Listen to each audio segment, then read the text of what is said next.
Welcome to RecLess, a podcast making people smarter and more knowledgeable about parks and recreation.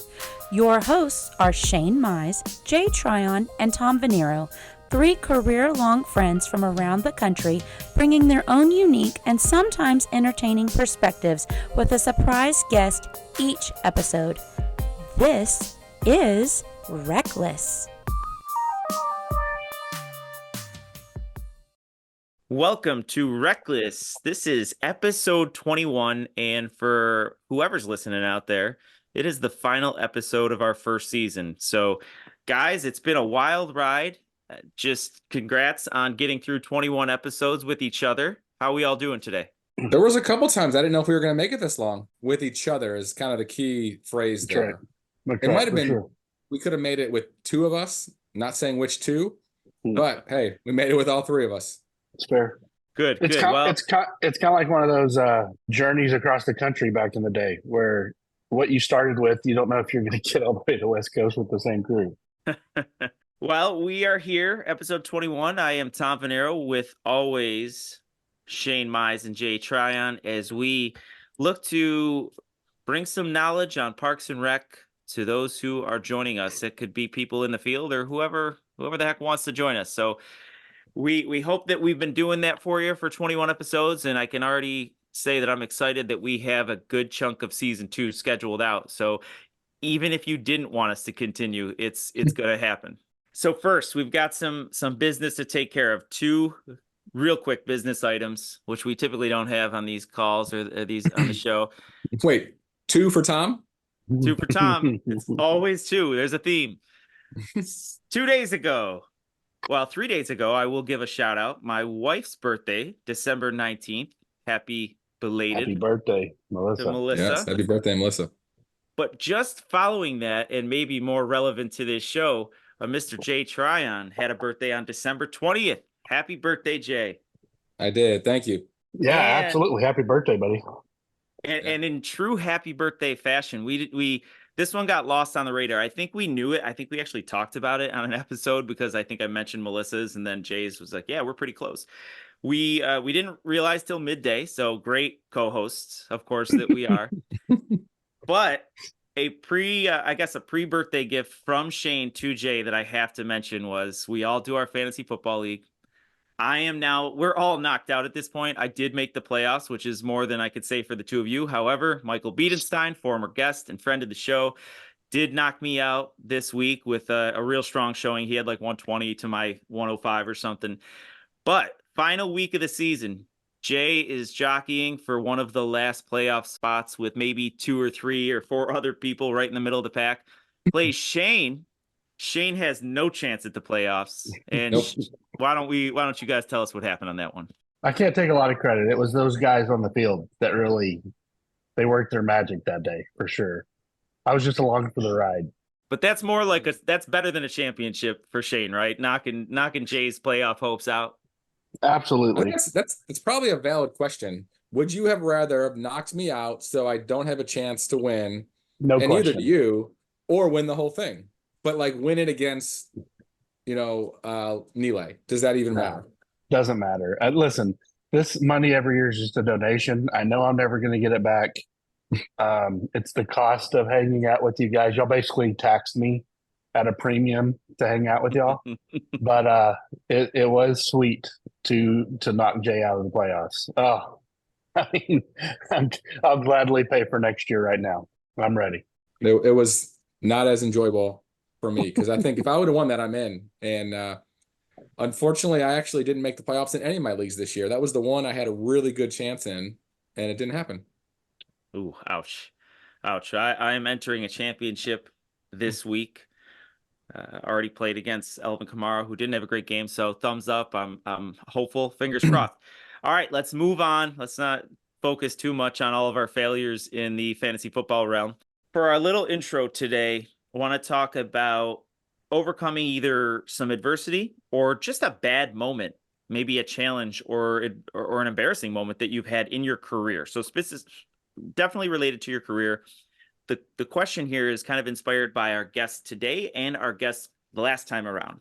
When we were on, you guys didn't realize this, but when I was talking to Sarah Sandquist, in the pre-show meeting, she had told me she may have to hop off. There was a little incident that was happening. There was an accident with one of her team members. And so, she didn't know what was going to come of it. Obviously, we made it through the episode, and hopefully everything was okay.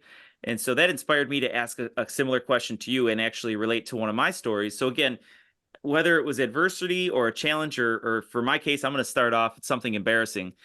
My first week on the job full time. So I started Parks and Rec as a summer camp counselor, which we're going to talk about in a little bit with our guest. As a 16-year-old, worked as a 17-year-old, took a few years off, came back after a couple years of college and said this was the best job I had.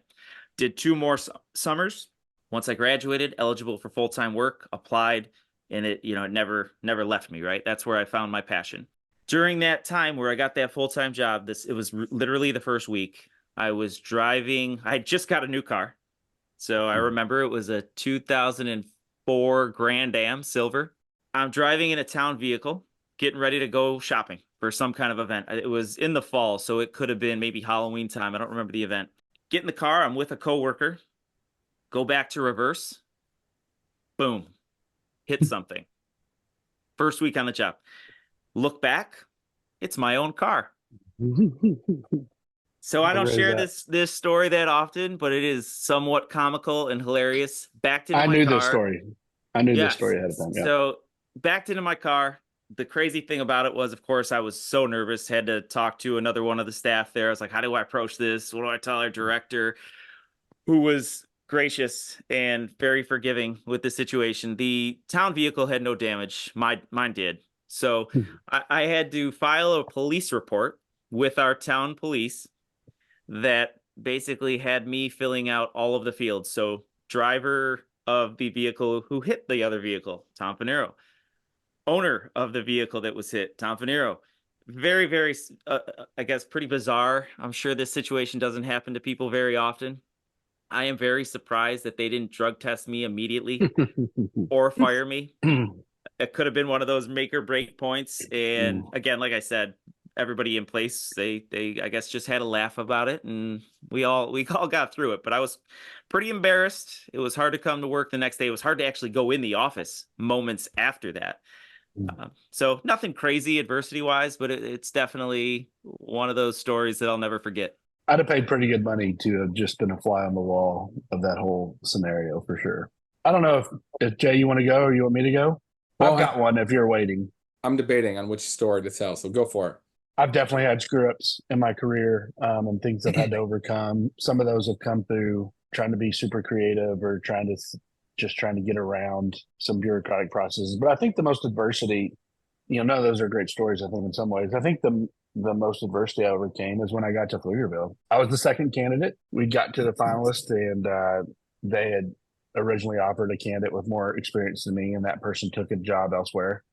And they reached out to me and told me, and so I knew that I was negotiating against myself, and I was able to use that a little bit to help me in the negotiation process, which I was very appreciative of that person keeping me in the loop on what was going on. But you're going into a job, and the fact of the matter is that kind of happens in this field from time to time, right? And y'all have employees that were maybe y'all's second choice, but they worked out really well. And I hope I've done well for Pflugerville. But, you walk into a spot and none of your staff necessarily know, and none of the citizens know that you're the second choice, but you know that they thought that there was someone else that could do the job a little better, or that would have been a better fit. And so I'm already going into that. And this would have been my second time as a director, but I'd only been a director for about a year at the first one. So it wasn't like I had tons of director experience. And in my first week, I lost my park ops crew. They transitioned them to public works. I had a park ops tech almost run someone over, a family, on the trail. They were whipping around the corner on a trail. The huge lake bond improvement had been cut up before I got there, and I was the one that made that presentation to council, that the bond program that had been voted on and most of the residents were excited about wasn't going to be to the extent that we first thought it would be, because there were issues with some pools and some other facilities that need to be addressed as well through the bond program. And then I had a drowning at the end of my first week at the lake, and it took them 2 weeks almost to find the body. And I remember thinking, if you know anything about people with faith-based backgrounds, the Jonah and the whale story, and I remember thinking, boy, in the belly of this beast? Am I going to get spit out? Did I do the wrong thing? My first day of work was the very first day of summer, very first day pools open, very first day summer camp opened. So it just kind of held on for that first summer, just observing how people were working and knowing that there was going to be some culture shifts and some recreational shifts. And ultimately, 6 weeks into it, I got the parks team back. I lost oversight of CIP by the end of that summer. They thought it would make better sense if it was under Public Works, and I actually am getting it back now, 4.5, 5 years later. And so, if you work in government long enough, as we all have, a city manager will come in, or a mayor or someone else will come in, and they'll want to do a unique thing, something that's been successful similarly in other towns. I've lost events and gotten them back. Things happen in government, and you have to be able to handle that adversity. And I've always had one or two of those things happen every 6 months or a year to handle. But having all of that happen at once, my family wasn't moved down yet. I was still driving in about an hour to get to work every day. And there was a lot of time that I was sitting here thinking, am I the person that can manage this department through this? And I feel like I was, and we've gotten through it. And I think we've excelled in a lot of ways since. The path to excellence, I say to my staff a lot, is rarely paved, wide, and downhill. It's treacherous, it's uphill, and it's narrow. And so, letting my staff know that none of that was going to overcome us, that we were going to figure it all out, that they believed in me, that we got through it all, that we created other standards, that we're not driving on the trails with part-timers and city vehicles running people over. And we've got some lightning detection and things at the lake now for people that are out the lake to know that a storm's coming. This one blew in really quick, but we've put some things in place moving forward. But yeah, that was a tough week. That was a tough first summer to say, am I up to the challenge? Did they hire the right person? Do they wish they would have gone with somebody else? And so adversity happens in our career. I think it makes us stronger. I mean, fire can either wilt you or forge you. And, we talk a lot about it, forging folks and making folks around here strong in the process. But yeah, that was a crazy couple of weeks for sure. Yeah, no doubt. I remember you telling me a little bit about that. And it's very surreal. And like you said, the individual that may have been the first choice, who knew if that was something they would be able to have weathered the storm? Jay. First thing that came to mind when you mentioned adversity was when I first took the job as director of Indian Trail. And this was my first true time working with a lot of elected officials. So I had been in the field for about 7-8 years, but never in a management or leadership director role that I was directly working with elected officials. And, a little bit of the backstory, I was brought on right after they passed $8.5 million in park bonds. And one of the elected officials was clearly very against parks, voted no in every single thing possible. Did not matter what was on the agenda. And not even just for parks. I mean, this individual just voted no for everything. It's a very interesting individual to kind of witness throughout all the meetings. Then we have another individual that was tied to one of the athletic associations that had the expectation that the athletic association was going to get free use of all the fields. But I was in this role to build the foundation of what we were going to charge, what we were going to build, and who has rights to what and everything. And, it was definitely challenging to come in and have elected officials kind of tell you what their expectations are, but have completely different expectations from the town manager. And it kind of puts you in a tough spot because, obviously I'm reporting to the town manager. The elected officials are reporting, are overseeing the town manager. So you want to please both of them as much as you can. You can't necessarily tell them to stay in their lane because that's just not how we operate as government employees. So there was a lot of adversity that first 6 months when we're building the foundation of priority of organizations, the rates for the field usage, and really just feeling it out because I didn't have a lot of time to build the relationship. It was, hey, we helped you get these bonds passed. Now we need you to do this for us. And I had a very different message from my town manager. So it's just, it's a balancing act. And I think unless you've been in that role, which I hadn't at the time, you really don't know kind of what seat to take and what direction to go in that. Now I'm almost 20 years in and I have a lot more experience dealing with both leadership roles and elected officials and would feel a lot more confident in doing that. But as a younger professional, it was definitely a challenging time. Yeah, no doubt. Good stuff, guys. as we transition into our guest today, who has definitely gone through their share of, well, just a storied career in a lot of situations that I'm sure that we're looking forward to hear about today. I think you both feel like you have an idea of who our guest is today. So humor me and let's let our audience maybe play along while we go over some of our guest accolades and some of the interesting and very unique experiences they've had throughout their career. First, our guest worked the 2012 Summer Olympics in London as a consultant for Team USA, working with the athletes directly. That's cool. Our guest is also a past professional athlete that left the life of being a professional athlete at the age of 21 to pursue Parks and Recreation on a full-time basis. Our guest attended Parkview High School, where they never lost a single match or set in their entire high school tennis career, which is crazy, right? Unfathomable. Very impressive, yes. It is. Yeah, I've never won one. So like, Neither have I. The success ended up leading our guests to play in Stanford. Okay, and that was part of the plan. Continuing on the tennis theme, our guest is also a big part of a newer initiative in the last few years, which is a partnership with the NRPA and USTA Executive Ambassadors Program. And our guest has 37 official years of service with the Springfield-Greene County Park Board in Missouri. Unofficially, well more than that. And as we just talked about in our pre-show meeting, just about 50 years or so in the Parks and Rec industry. So I believe you all know who it is. So please welcome Jodie Adams. Hey, Jodie. Well, How are hello. you? Good to see you. I can't quit smiling on some of your stories. Been there, done that, and boy, can I identify with the adversity you've gone through. Yeah, Jodie, I always like to tell our guests that it's like a 8 to 10 minute intro, and then they end up being 15 or so. So I do apologize for that.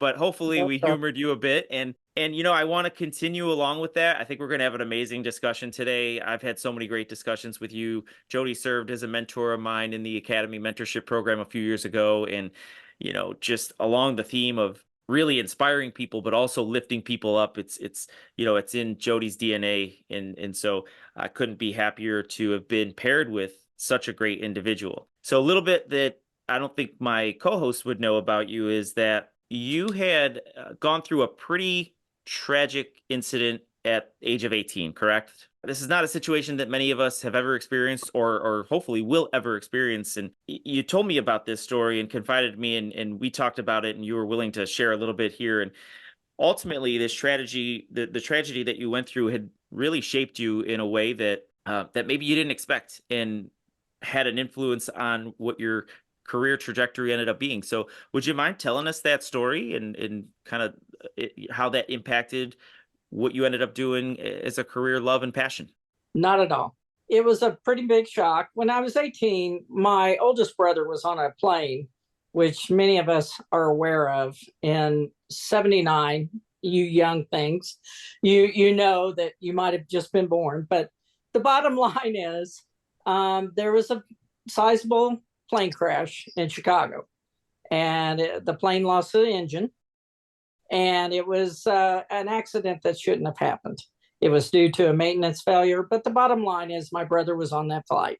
He was on there with Bob Arntz, the executive director of Illinois. It was just very interesting how the career goes, and you find out who's all involved of the parish of, 279 people, just like that in 50 seconds. So the bottom line is my brother was we were all professional athletes in my family. We were very fortunate. We were from a middle-class family, but we just were kids that lucked out. We were at the right place and had people take us under our wings. My older brothers, my brother that got killed was a professional horse polo player out of LA and Santa Barbara. And then my other brother was a professional tennis player too. Oh, wow. And so I was very fortunate to be the baby of the family and have great mentorship for my brothers. So that really got my attention. I had been a playground director. I had been a camp counselor during the summers when I wasn't playing tennis.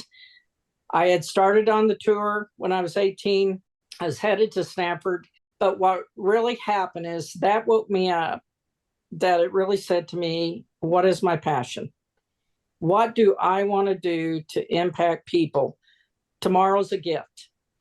And that struck a chord with me. So I did play the tour for 2 to 3 more years in between my career Division I athlete. I did stay at Missouri State University, where I grew up and where I felt comfortable, and I was able to play all the large colleges. So I was still going to be able to play the tour at a high level.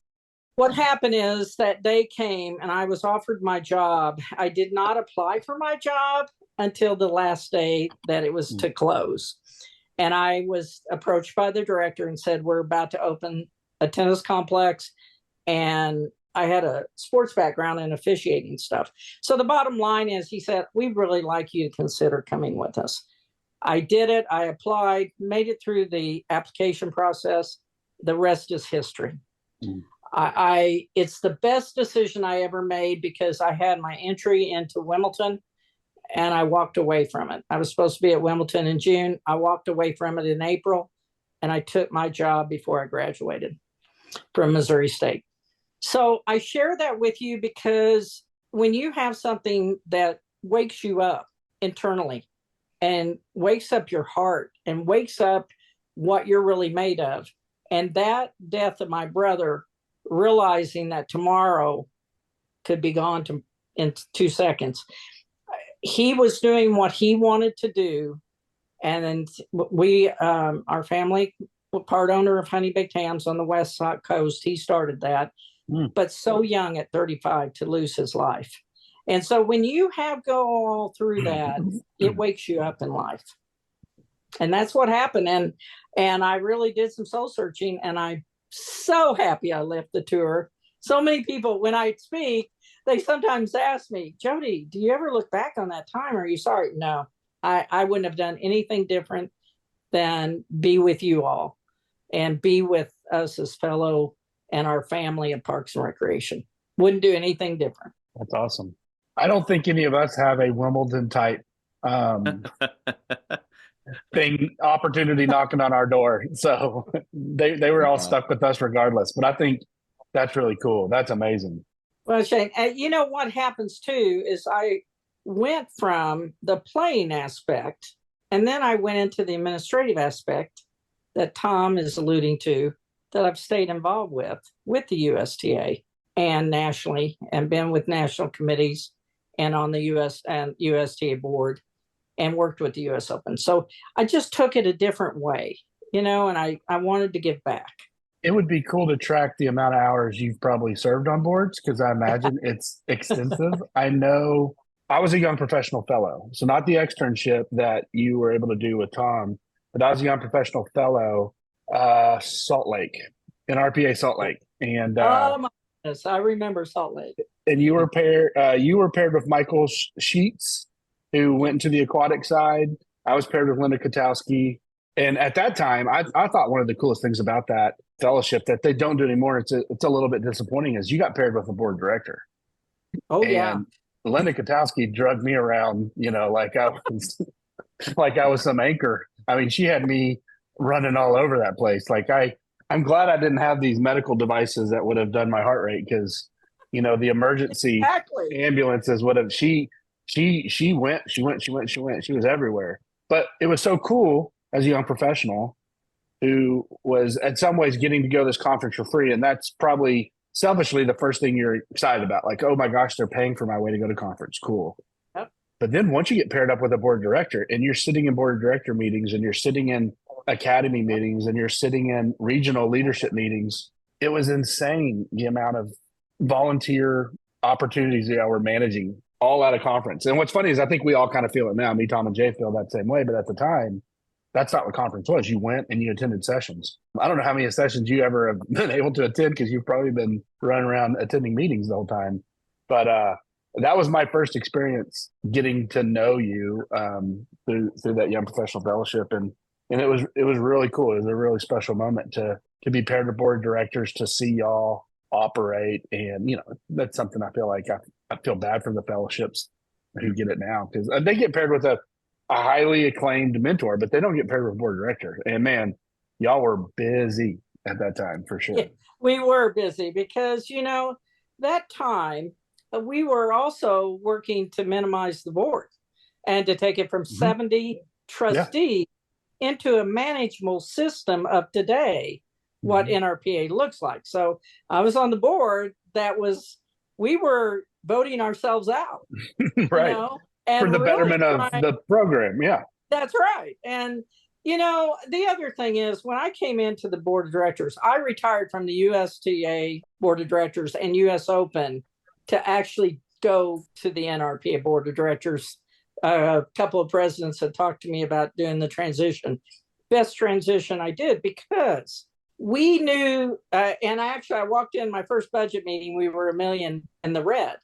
And I thought, what have I done? I've come from one of the biggest organizations of 433 million, who runs the U.S. Open, the largest sporting event in the nation, of 800,000 people that attend. But I'll tell you what it did. It woke me up and said, this is where I belong. I'm giving to the whole profession and not any one segment. And that was the best experience. And the other thing is, I had come from an association that had a manageable board of directors. And that really, really, I hope, was an asset to where we are today, of what you all live today. Oh, for sure. I think we see y'all's impact. I mean, at that time with the Salt Lake, there was no YPN, and so some of that transition was seeing that a young professional network was valuable and supporting the initiatives that we were all crying out for. So, and so many others. I think the work y'all did at that time was pivotal to what NRPA has been for so many of us now. It's incredible. Thank you. Yeah, I think the other thing is, we talk so much now about finding everyone's why and figuring out your purpose and what your goals are. But for you to have that mentality when you did is really impressive, because I feel like even 10, 15 years ago when I started in the profession, we didn't talk about that. Like, it wasn't like a big theme of what your why is and finding what you love. But to hear that you did that so long ago and then obviously stuck with it, and the impact you've been able to make with that, that's so rewarding, because you've had so many different levels throughout your career of different impacts in different areas, different organizations. And it's all still about giving back and finding that passion, which is just very memorable and just so inspiring. Jay, shame on us if we don't do it. The only reason I retired, and I retired early because I had been there and I was an 80 and out, and I stayed a little bit longer than my retirement date. But I got to tell you, I knew I left a system that was on its own. Budgets were taken care of. We're at 34 million operating, 34 million revenue on our own. We did not have any subsidy of city, county. So when you can walk out at that day, and that was the goal of my predecessor, who was a tremendous mentor of mine, Dan Kinney. I was only the third director within 98 years of the system. So the longevity can either hurt you or help you. But I knew that I couldn't stop the train. And Jay, when you talk about passion, I couldn't stop the train. Yeah. I health-wise, I had to do it, because really I am so passionate about what we do. I was even having a hard time sleeping because I wanted to get it all done. And in the last 10 years I was there, we were implementing $100 to $200 million worth of infrastructure. So, when you're dealing with that, but you just, what keeps driving you, gentlemen, this, when you go out there and you see the public so engaged in what you're doing, and they teach you so much about not only what you're doing, but what you need to do better. We all know that. There's nothing better than that. Nothing better. No, there's not. I believe that you use that parallel to what you do in your own communities, and you see the engaging ways that you can really activate your community. And, anything you hear in feedback, really, that's something that we feed off of anyway, where we are, when you get that. And that's the beauty of Parks and Rec. Most of the agencies or the departments in our agencies, they get calls from people who are angry. We don't.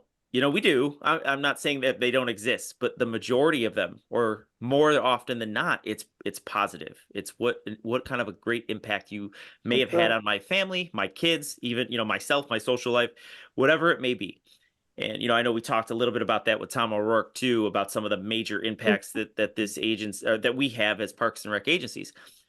What also fuels me, and I believe, this is something, Jodie, that you've taught me and inspired me to do better. I don't even know if we'd be on this podcast, or I'd be on this podcast, if it wasn't for our relationship, because you lift people up and you've lifted me up. And so for a couple, that's a heavy burden too. Yeah, it is. It's a heavy lift. It's a heavy lift, Man. Shane. Yeah. So to give you all some context, I don't know, it might have been the first or second meeting that Jodie and I had as part of that mentorship program. And it wasn't too long where she had leveraged a resource of hers to really lift me up. And that was asking me to be a part of Good News in Parks, which was Jodie, you've kind of hosted that, or, co-put that on with Playcore, and great webinar series. So I had an opportunity just to be a guest or a panelist on that. And when we were talking the other day, you had mentioned, and there's plenty other obviously examples, but I'm going to kind of transition to lifting others up. You had told me or given me a phrase yesterday, and it was the difference in knowing that someone likes what they do and loves what they do, right? And so, Jodie, you recently had knee replacement. Yeah. And this is fairly recent. You can tell us more about it in a minute, and then within a certain or a very short period of time, you were asked to speak or present at the North Carolina, South Carolina State Conference, which was only a few weeks ago, if I'm not mistaken. So tell us about that, and how you had kind of told me yesterday about you just can't say no. You know what I mean? You can, but you can't. And it's all about lifting people up in addition to what we do in our communities. Well, I had committed to this speaking engagement probably about 8 months prior. And if you know me, when I commit, I'm all the way in. And the bottom line is, I knew I had to do this because I was having a hard time. Guys, bottom line, too many hard courts in my life, too many sports. I'll always be in sports. So anyway, I told the surgeon I've got to be up and be able to go in 5 weeks, 6 weeks. And he's looking at me like, are you really serious? Okay, I'm putting you a bionic knee in because I know you're very active. We did it. And you have the compression socks on, you're flying, everything. But there was never going to be a time I was not going to stop. And if anything, it motivated me to get that rehab in and do everything I need to do to be the best I could be. Because I look at it this way: when you make a commitment to our profession and you make a commitment like that, you better be there and you better show up. And, I am so happy I did it. Yes, it was a little taxing. Yes, I was a little tired from standing. But when I looked at the room and I'm speaking and I'm looking at 200 professionals packed, I was so honored to be there. And I told Michelle Wells that. I said, this is why we do this for each other. We share our experiences, but we also share resources. And I knew we could impact the room with resources. I had so many people do that with me over my career. And I'm going to say this, Tom, I told you this, and this was really crucial for me. A person that impacted my life, and I know it's an icon, it's a celebrity, but I met her on tour, is Billie Jean King. Billie Jean was also a person that spoke up for me. She spoke at our conference when I was president of NRPA. And then she came back this year to do the video with Katrina Adams. But I will tell you, she said it to me one day, and she's a Parley Parks kid. And she said, Jodie, always give back, but not only that, pressure is a privilege. And that pressure is a privilege is on a plaque when you walk into the stadium court at the U.S. Open. Now, you think about that statement. When I've had my toughest times, I have gone back to that statement and said, Jodie, buckle up, or varsity or whatever, and give back, but you buckle up and you make it happen. And that's what happened 1 week ago. And you make it happen no matter where you're at in your life. But that pressure is a privilege. She said, if you don't have that pressure, you're probably not doing a lot, whether it's personal or even career. But she said, think about that. You're so lucky to have that pressure. Yeah. You're so Yeah. lucky. We're lucky to do what we do. We get to serve people. We get to see people active. Nothing's better than that. Yeah, I remember the day you told me that, and I remember passing that along to someone shortly after, and it changes your perspective. That Yeah. phrase changes your perspective when you are in the thick of it and you are feeling, I don't know, down, tired. I just don't know if I could get through this. It's up to your neck. And then you think about coming out the other side of where you could be if you didn't have that pressure and you didn't have that situation. And I couldn't agree more. I use it all the time. Well, I do, because, she's always used the phrase, go for it. Well, Christine Stratton gave me a hard time because I use that phrase. Because to me, I don't know anything else. If you commit, you go for it. You don't leave anything unturned. So I love that. That's my attitude towards it. I think one of the things I've enjoyed about our podcast is that I think there are a lot of opportunities to hear good, uplifting stories. And our podcast has some of those as well. But I love that we have things where people can learn that other people are going through some of this stuff too. Other people are going through adversity. We had Michael Kirschman on, and he was the director in Virginia Beach when they had a shooter. And, it's one of those things that, I think people come to this podcast for different reasons, but I love that we also provide opportunities to help people bust out of imposter syndrome or worry if they're the right fit, because you hear these esteemed park and rec professionals that had issues as well. And to that point, I want to ask a question along that line. So what is something that you probably didn't pay enough attention to early on in your career and you had to learn the hard way later on? Yeah, that is the best question. Okay, Shane, let's go for it this way. Let's go for it, right? Go for it. We're going for it. So I really didn't look to be the director. It never drove me. I wasn't looking for it. I loved deputy director. I loved being in the field on the front lines. Mm-hmm.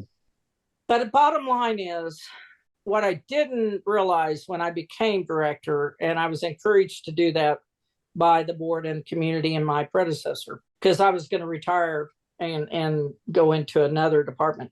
The bottom line is, I didn't realize what it was going to take to run a zoo. And I mean that. Yeah. I sometimes say, oh, it was a zoo inside, but really run a nationally known, acclaimed zoo, actually international, with elephant management. And I mean this. So here's what happened. We actually had a herd of 8 elephants in our Dickerson Park Zoo.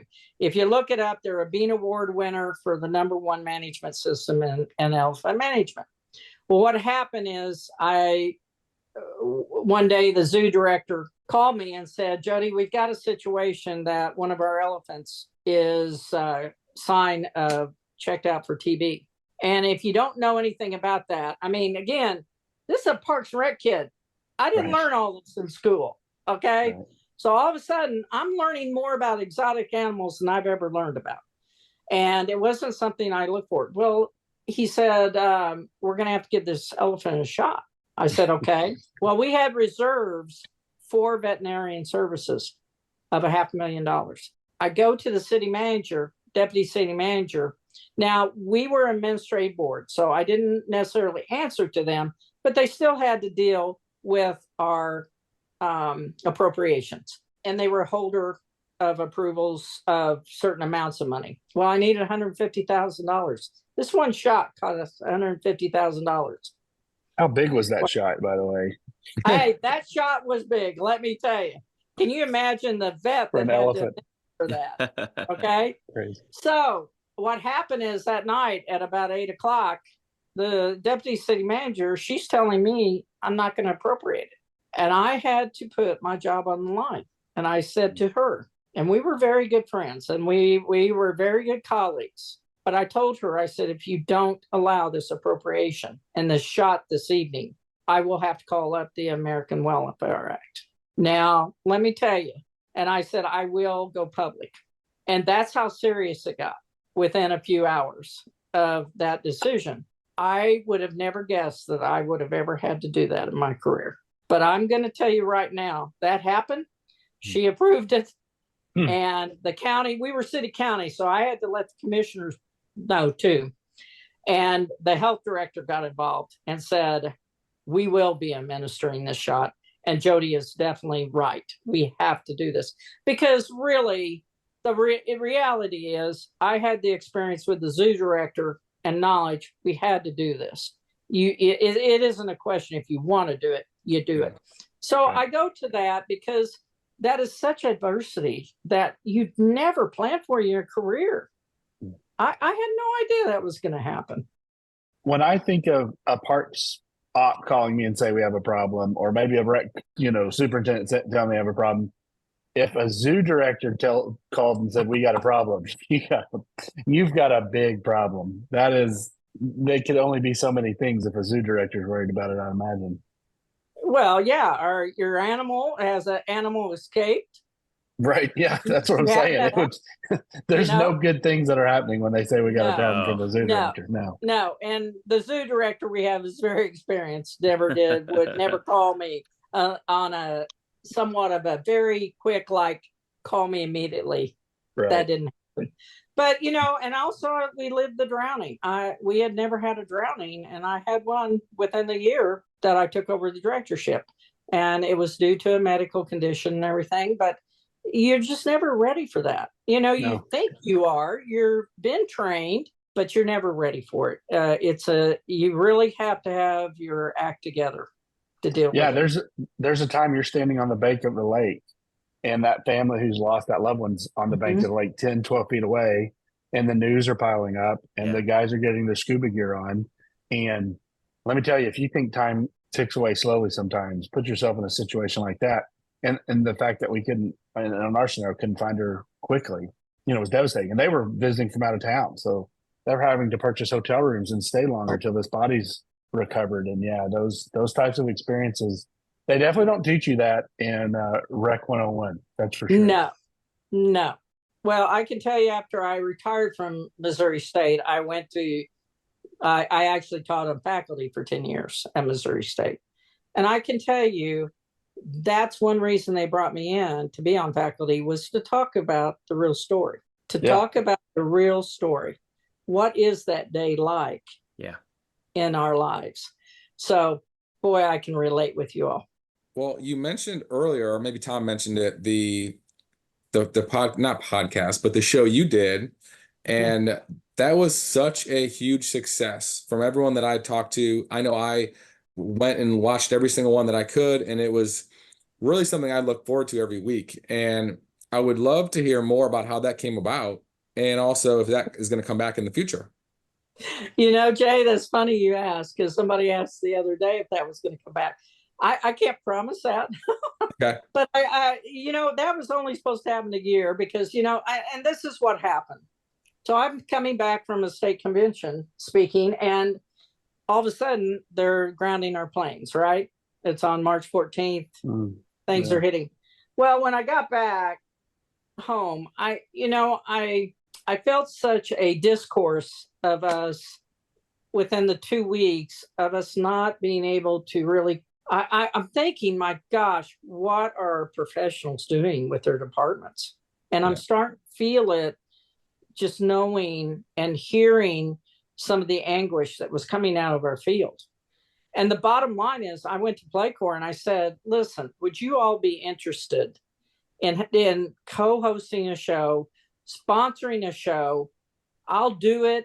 I'll write it. I'll do whatever. And I said, we've got to get on air some of our leaders in this country to help each other get through this just on a daily basis. It was only supposed to be once a month. Well, the demand did start creating every 2 weeks, and that was about the best I could do to stay up with the guests and the leadership and writing it. But I will tell you right now, it was all about you all.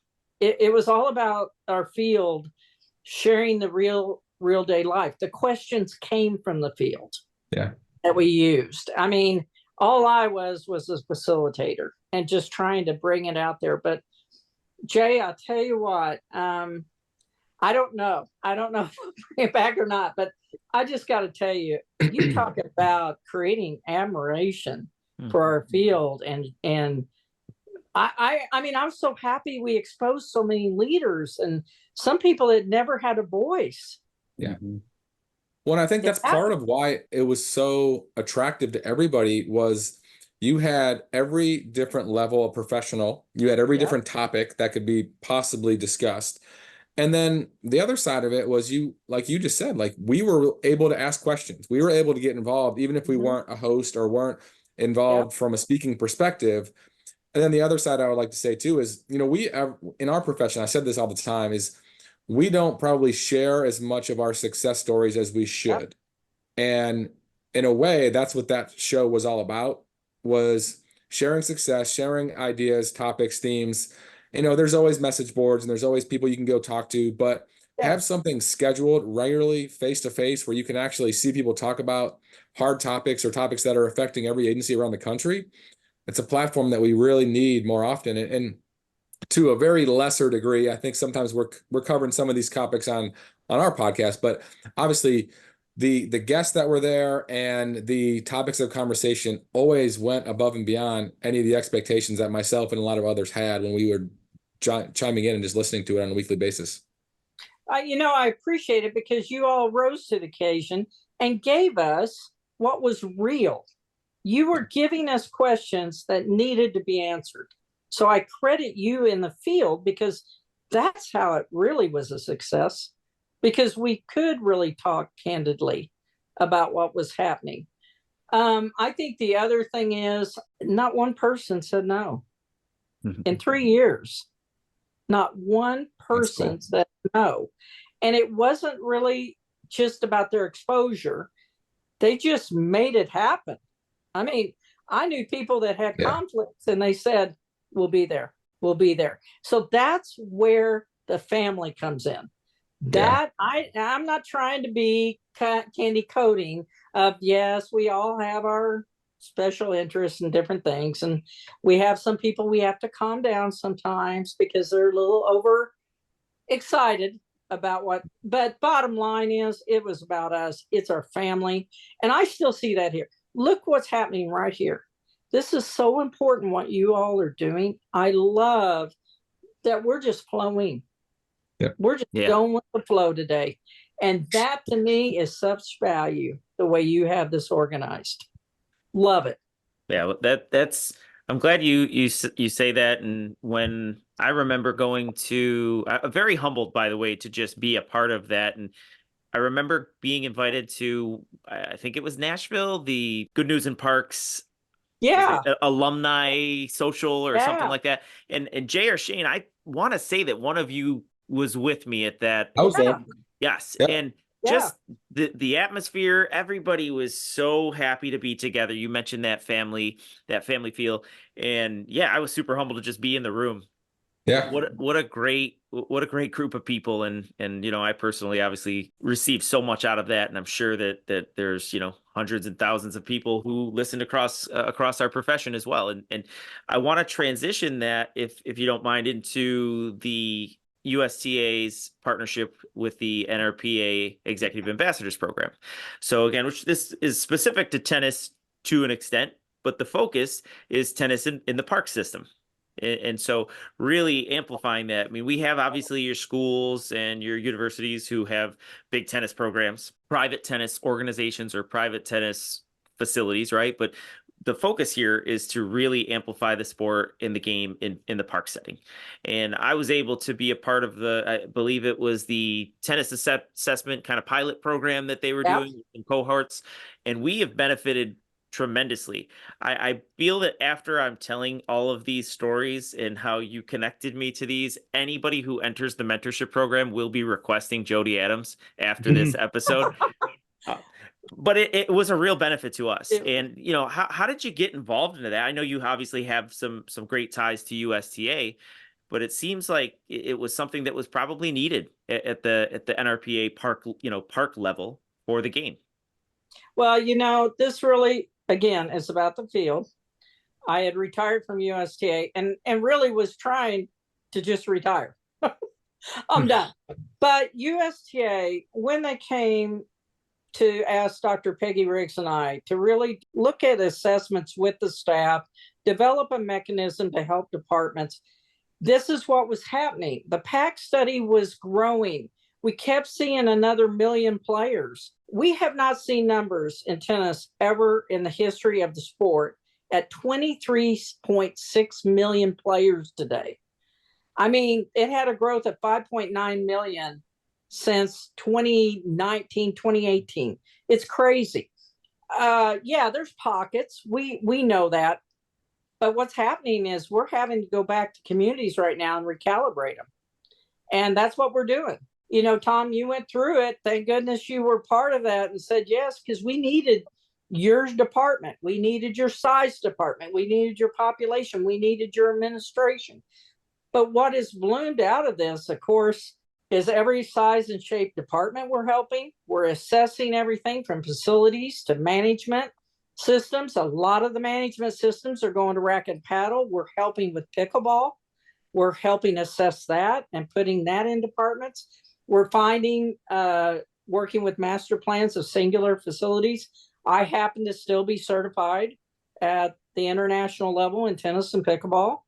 So we're writing the story to help with master plans and different things. But I think the other thing is the resources. The USTA has put more and more is coming resources out of the US Open. That money that's made at the US Open, it trickles down to our agencies. And they have their total focus in their top initiatives is about giving back to the agencies nationwide.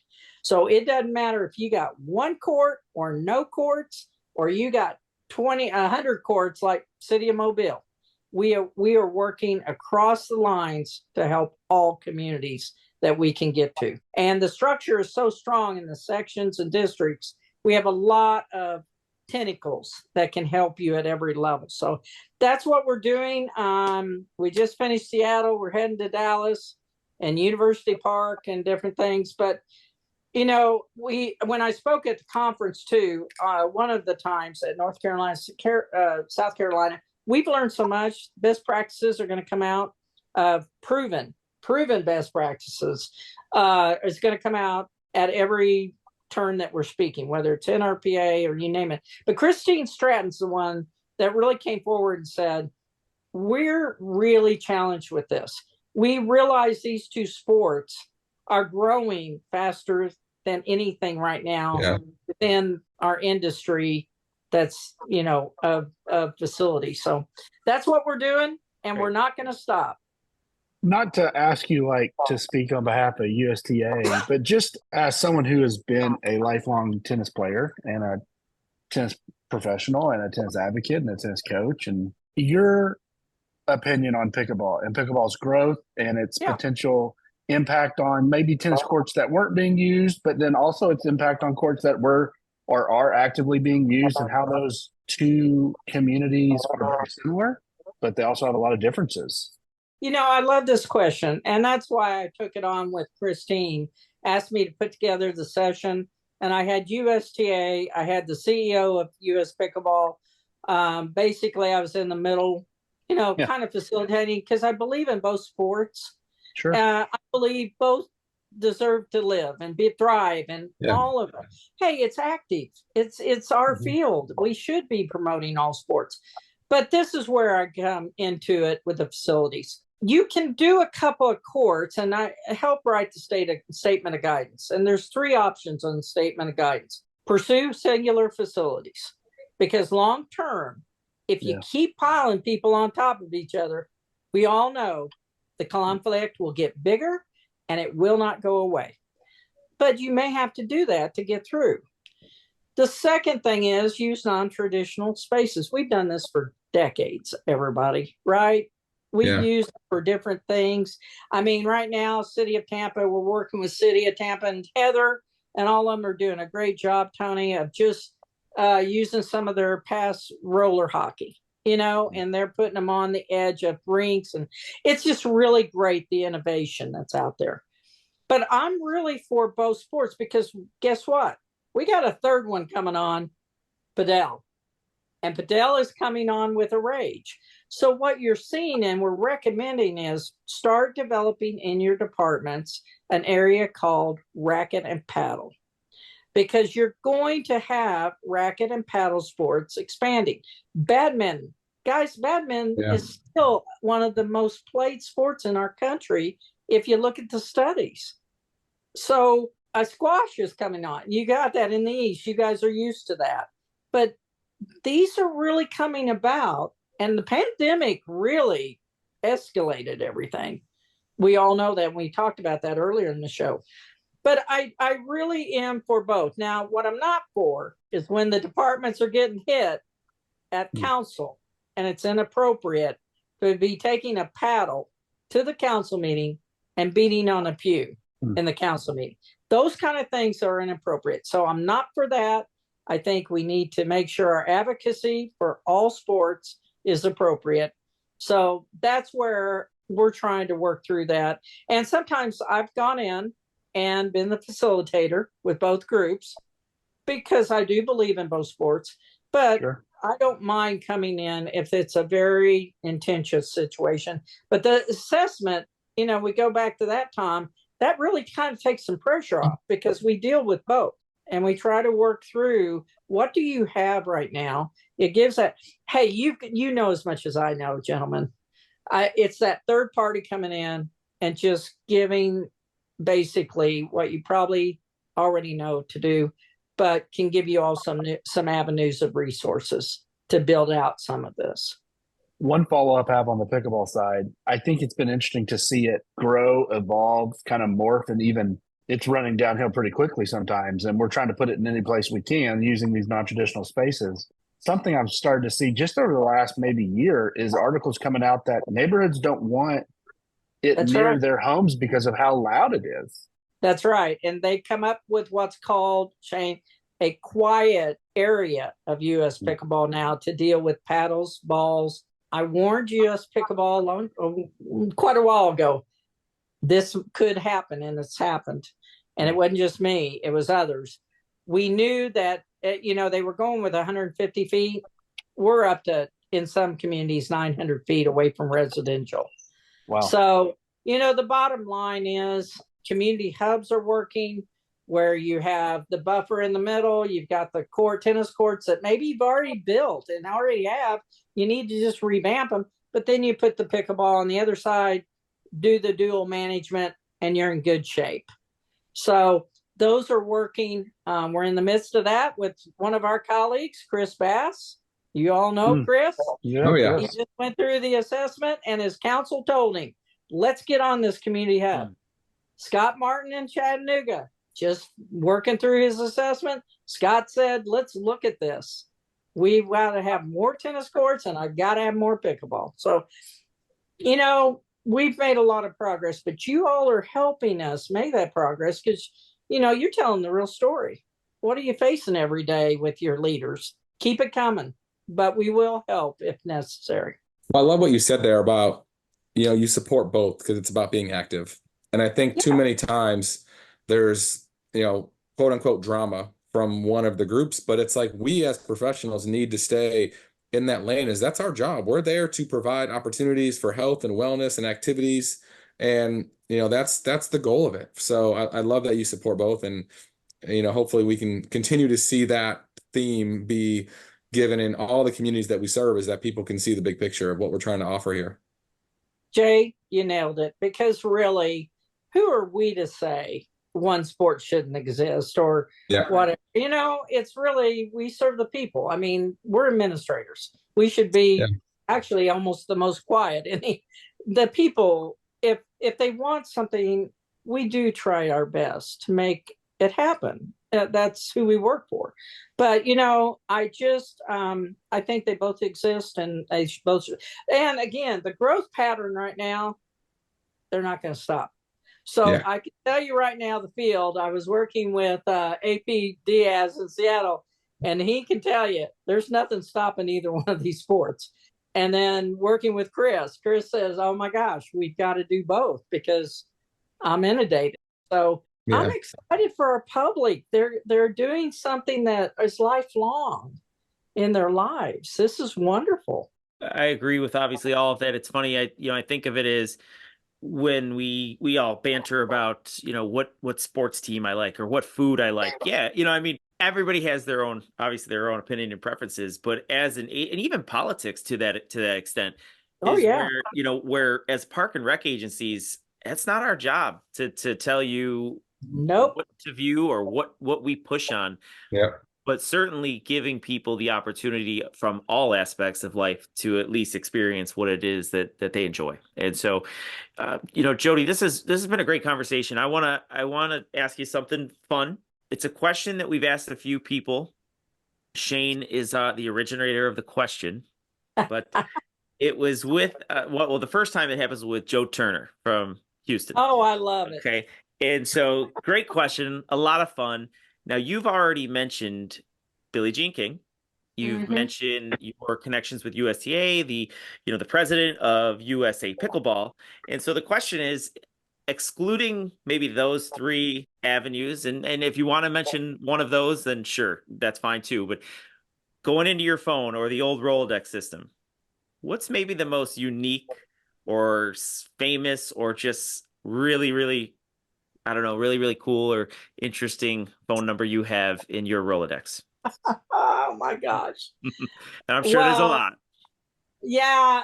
Well, the one has to be Billie Jean. Yeah. I mean, I just have to come back to that because Sure. she has literally been with me and always come forward when I've asked or if she's realized I need a little mentorship myself. She has, the reason I go back to her is she is so real. And what you see is what you get, but so savvy, obviously, as a businesswoman and all about equity and different things. But in our 50th anniversary of equity in sports, coming through tennis being the leader of equal prize money, I think the key is she's never forgotten grassroots. So to me, she's really it. And she has always answered my call, of course, depending on where she is in the world. But, other ones that I've ran into that I was fortunate when I worked the 2012 Olympics. I worked with, obviously, our elite athletes, but there were so many great people behind the scene that were very quiet, but you would run into someone that basically was a bank president of a bank that was giving back to their community or giving a lot of money throughout the country. But you're sitting by them having lunch and they're helping you with athletes, or a medical doctor that's #1 in the world working with the athletes. So another person that's in my Rolodex is Dr. Bernie Griesmer. And I will just tell you, he was president of pediatrics. And he was one of the lead Olympic doping doctors. And, when you get exposed to that and you hear a conversation about steroids and what's happening with our population and our kids, it really impacts you. I happen to be exposed to that, obviously, through my athletic background. But a lot of people don't get to hear that story of the impact on adolescents and what's happening in our country with steroids. So it's a great question. I've ran into so many, but I would say those two really had an impact on me.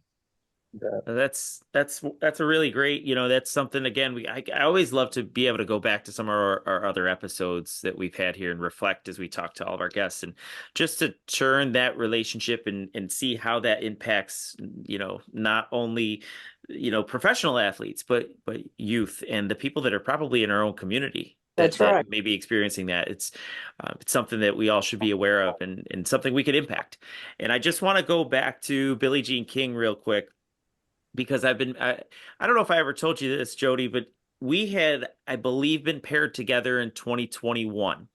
And so to bring the magnitude of the celebrity that Billie Jean King is now, that is if you don't already know that, right? So that's for those who may not already know. Most people do. But I remember watching the Super Bowl in 2022. Yeah. And who's flipping the coin? Exactly. Billie Jean King, and we had just had conversations about this, and it was just something that it was, it was kind of timely, and again, just showing, how impactful she obviously was in her career as well, and so anyway, just a fun little story of connecting some of the dots there between us. I have a Billie Jean King question. When the famous battle between her and Riggs happened, yeah, I mean, you were a former tennis pro, right? You had to have thought about that some way. And us three, all have the hindsight of seeing it afterwards. We obviously weren't alive or experienced it at the time. What was that like? Was that crazy? Were you like, what has she stepped into? If she accidentally, even if she just has a bad day against a decent pro, does she set us back 100 years? Like, what was your thought process when you heard about it and leading up to it? Were you completely convinced that she would do what she did? Were you worried about what type of impact it might have? I would love to know your thought process on that.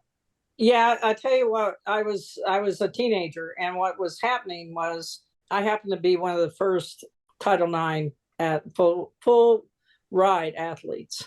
Wow. And again, I was headed to Stanford, and then my brother got killed because again, he was out in LA, and I decided to stay at Missouri State. And luckily, both of them, I was going to get a full ride. The bottom line is Billie Jean was getting ready to play Bobby Riggs. Now, since that time, I have found out everything Billie Jean went through. Because if she had lost that match, it would have been hysteria. It was hysteria anyway, to bring up equity, equal rights and everything. But the bottom line is she did it for the right reasons and did not, if you think about it, gentlemen, she didn't put it in your gut. She just says, hey, let's balance the playing field. Let's look at this and let's see if we can come to some compromise in most cases. I think she handled it so gracefully. If you look back at those interviews that a lot of us are hearing and seeing on CNN right now, and she just did an interview with CNN that was tremendous about this and talking about this.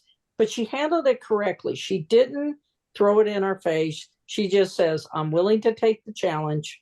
Let's go after it. And Bobby was on a roll. He was going for the sugar daddy. He was, I'm all about it. I'm going to lead the country. We're male dominant. But you know what? It worked out because of Billie Jean's grace. And that's what I learned from it. Is no matter what your adversity, no matter your challenge, be graceful about it. Be humble about it. If you walk in the shoes of being a pro athlete or a director or a superintendent or whatever, be graceful about it. You're so lucky to get to do what you do. And that's what she always reminded me. I happen to be a general manager of one of the world team tennis teams. We bought that franchise publicly, a pro team, and put it into Springfield-Greene County and built the stadium. And she opened the stadium at the tennis center. And it's a big, it's an indoor-outdoor center. And we owned that team for 26 years with Elton John and her and everything. And I got to tell you, here's a park kid walking in these ownership meetings. It was a very humbling experience, but I never saw Billie Jean try to pull, hey, I developed this, you're going to operate like I want you to operate. It wasn't like that. Everyone had a say. So I've always reminded myself that no matter if it's in general public, in the boardroom, everyone has a right to a say. Everybody has a right to their opinion. The process that you decide to either take it or leave that opinion is another story. I think it's cool that you highlighted Grace. When you think of athletic achievements that were wrapped in a civil rights type movement, whether it was Jackie Robinson or and not all of them, I mean, Bannister's 4-minute mile or Amelia Earhart's solo trip. I mean, it's up there. It's one of the most pivotal landmark moments. Yep. And she had the weight of the world on her. And really cool, even now, just to look back and think of what she was going through and how many people that weren't necessarily betting on her, but what the impact of everyone had if that doesn't, like you said, hysteria is probably the best way to describe it. Well, we had a conversation one-on-one one day, and this was one of the best ones that we probably could have ever had personally. Was we were talking about our brothers. And if you really know Billie Jean, she's as much for males as females. She really is. She just wants equity. That's all she ever talks about. I think that's so important. I mean, I find myself, we grew up with brothers that, my gosh, if we hadn't had our brothers, we wouldn't be doing what we're doing today. Sure. So I just, that to me is the balance of what you hope to see within our society. I'm glad you brought that up. Yeah, that's a really great way to I think to wrap up our conversation today too. That's such an amazing, a topic, a story, and more than not a mindset to go into a challenge like that. And so I thank you for sharing that story. And just thank you for your time today. This was really one of my favorite conversations that we've had. Very cool. I enjoyed all of our conversations during the mentorship program, and this one, having these two gentlemen with us as well to have some different perspectives and questions.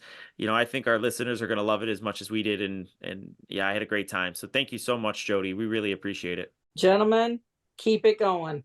So proud of you from the heart. I just want you to keep leading us. Thank you so much. Thank you so much for joining us. Thanks, Jodie. Happy holidays. Always there. Happy holidays. Yeah. You too. That was amazing. The anticipation, and for those who are still listening after our guest hops off, which is you've got to be hardcore if you do, because then you're just hearing us ramble. The backstory: Shane, Mize, and I on the second day, was it Monday? Yeah. So second day I'm in Dallas. Shane and I are getting all checked in with the conference. We head up to I think it's the Omni, right? Yeah. Yeah. So we're going to Shane's room quick to, I don't know, drop something off or pick something up. And we go up into an elevator, and who's standing next to us in the lobby before we get into that elevator? Jodie Adams. Jodie Adams. That's Jodie right. Adams. So I give her a nice hug. She gives me a nice hug. She follows us into the elevator, and no more than 10 seconds into some small talk, the words come out, "Hey, I really looking forward to being on that podcast of yours." And Shane's right next to me. I kind of gave Jodie, tried to make eye contact, gave her the great poker face for me. Never budged, never moved. Unlike my poker face when Haley told me that she was interested in being looking forward to being on the podcast. So, hey, 21 episodes under the premise of not knowing who the guest is unless you're the host, and we had 2 that leaked. Yeah. That's not bad. Pretty good ratio. And Jodie was awesome. So I hope you guys enjoyed that as much as I did. Thanks for the invite to the alumni meeting, by the way. That's really cool that y'all went and I didn't. The good news. Really appreciate it. I'm pretty sure you declined. Maybe. I find it so interesting too that last topic was all about fighting for diversity and equity a long time ago. Yeah. And look at where we are now. And we have such a major focus on diversity and equity and inclusion. So it's a really cool kind of how things all come full circle. Being able to pull out your phone and call Billie Jean King is a pretty amazing flex. And I wouldn't lie, when you think of the most pivotal moments that we all have looked at, whether it's the 4-minute mile or Jackie Robinson breaking the color barrier or one of these home run chases that we see in baseball from time to time. I mean, I don't think there's any as impactful as what the Billie Jean King Riggs spectacle was, for sure. I hope people look that up after hearing you ask that question. I'm glad you asked that question. The reason I brought up the Super Bowl was obviously Jodie and I had talked about Billie Jean King and their relationship, and then I had seen her on the Super Bowl. I feel like I didn't word that correctly. It almost cheapens the fact that, oh yeah, she was there at the coin toss. That's the magnitude of her impact. And the reason I bring that up is because I'm 40. Shane, you're the only individual on this who was alive when she mentioned the 79, correct? That's right. Okay, so neither Jay or myself were. And so my point is the football community may not be the tennis community. And I could almost, make a pretty good educated guess to say that the football community of 25 years and younger probably had no idea, right? And they see Who she was. Yeah. Yes. And so just phenomenal in the NFL spotlighting that and her story. And I loved how Jodie mentioned the way in which she went about it. Graceful. Yeah. Really cool. All right, guys. I mean, that's a wrap, right? Season 1. We're looking to begin season 2 sometime early in 24. So it's been a blast, guys. I've had a great time. I appreciate both of you and going along on this ride with you. Yeah, it's been a lot of fun. Yeah, this has been really cool. I guess we made it. 21. Yeah. Can't stop us now. That's right. That's right. All right. That's it for RecLess. We'll see you next time. Next year. Next season. Are we going to keep going this?